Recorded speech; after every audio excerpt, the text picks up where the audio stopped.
ભરૂચ DLSAના પૂર્ણ સમયના સચિવ PP મોકાસીના અધ્યક્ષસ્થાને આ કાર્યક્રમ યોજાયો હતો, જેમાં પેનલ એડવોકેટ RJ મહેતા અને વિજય પટેલ વિશેષ ઉપસ્થિતિ દર્શાવી હતી.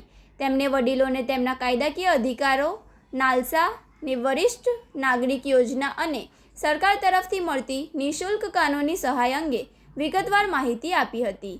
Maintenance and welfare of parents and senior citizen act 2007 શારીરિક, માનસિક, આર્થિક શોષણ અને અવગણના સામે રક્ષણ આપતા આ કાયદાકીય વિગતવાર સમજ નાલસા legal service two citizen scheme 2016 હેઠળ વરિષ્ઠ નાગરિકોના માટે કલ્યાણકારી યોજનાઓની જાણકારી આપી હતી. તેમજ ડેલ્સા દ્વારા વૃદ્ધોને કોઈપણ ખર્ચ વિના અપાતી કાનૂની મદદ અને માર્ગદર્શનની પ્રક્રિયાની સમજ આપી હતી.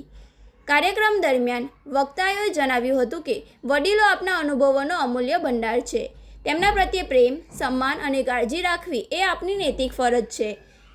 વડીલોનું સન્માન સંસ્કારી સમાજની ઓળખના સૂત્ર સાથે યુવા પેઢીને વડીલોનો આદર કરવા અને તેમના અધિકારોનું રક્ષણ કરવાનો સંકલ્પ લેવા માટે પ્રેરક સંદેશ આપવામાં આવ્યો હતો.